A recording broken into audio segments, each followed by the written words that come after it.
we'd like to turn to Bob Farquhar to talk to us about building structures. Bob? Hi, guys. Okay, this is going to be the first of 9 talks I'll be doing on the structure building techniques. The first one is very, very basic. So the people that have been building structures already get bored for a bit, but um, let me do a share screen here. Come on. Here it is. Okay, we're there. So the materials they're going to be using, or you could use for building these things, are wood, and then laser etched wood. That's new stuff with the last 5 years. You generally get sheets of like brick looking wood pieces, whatever, and it's really nice to work with actually. ITLA makes them, and Monster Model Works makes them. Then you can use plaster if you want, or plastic, which is like also styrene, acrylic, stuff like that.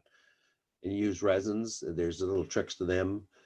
Brass, and also paper. Now, I have never done anything in paper yet, but I plan to in the next month or so start doing some paper buildings because there's new techniques for that. And once I figure them out, I'll do another little thing on that in the future. You can get your wood or plastic in strips or in sheets, and you can get kits if you want, wood kits or plastic kits. And the Craftsman kits, I'll talk about that again in a moment. And you can either kit bash these kits, take them apart to fit the area you want in your layout.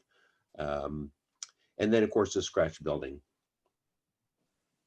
So if you're going to be new doing the structure building, I would highly recommend doing a small structure such as this one. This is a Bar Mills kit, and it's just 4 walls, a roof, peel and stick door, and a peel and stick window. And they provide the tar paper there. You can make it look like this, which is wearing away tar paper. Add some battens to it, a couple of pieces of wood to do steps coming up there. Put them on some bricks or stones or tree trunks, for example. Now, Craftsman kits, these things get really expensive. The thing is, if you really enjoy building a structure, the dollar value for the build that you do, it's really worth the money. Now, they're more expensive because they're more detailed, extremely detailed instructions, very clear, and they're quite intricate in most cases.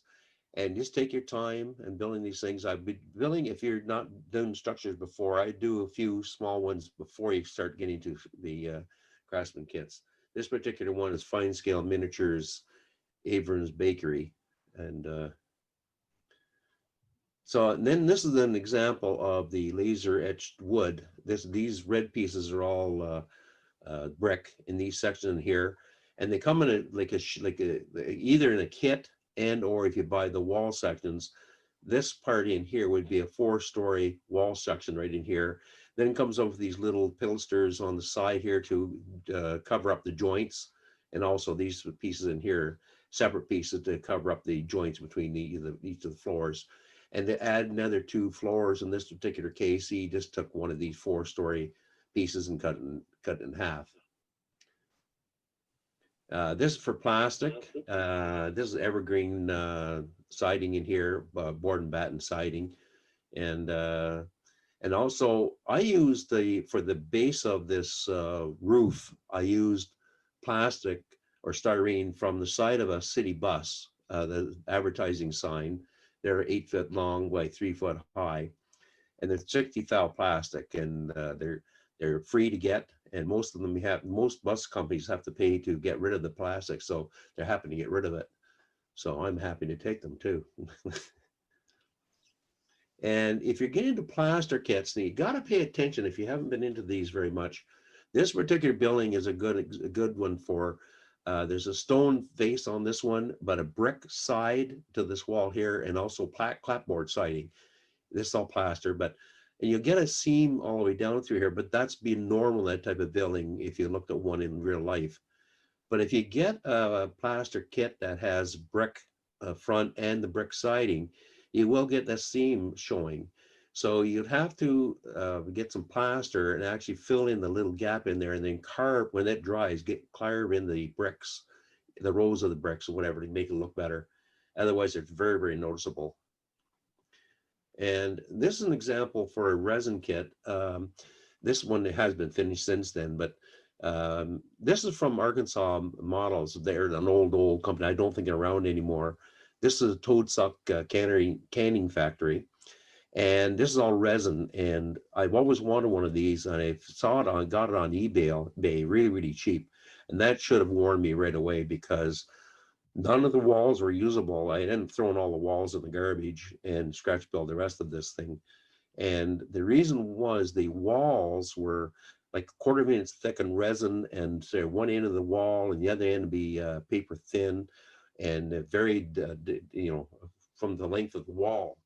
All of them were bad, and that's why it was so cheap. But but it, but I used the walls for the dimension of the the scratch build the walls and that.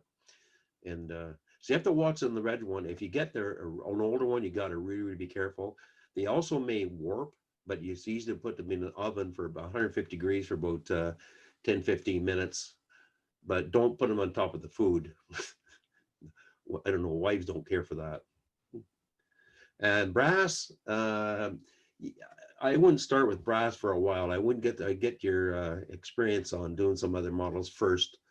But you have to bend these things. You got one shot at building them properly, and there's some tools to do that for make it really nice. But you have to clean this off with an acid, with alcohol, and also prime it before you're gonna paint it. So that's one thing there.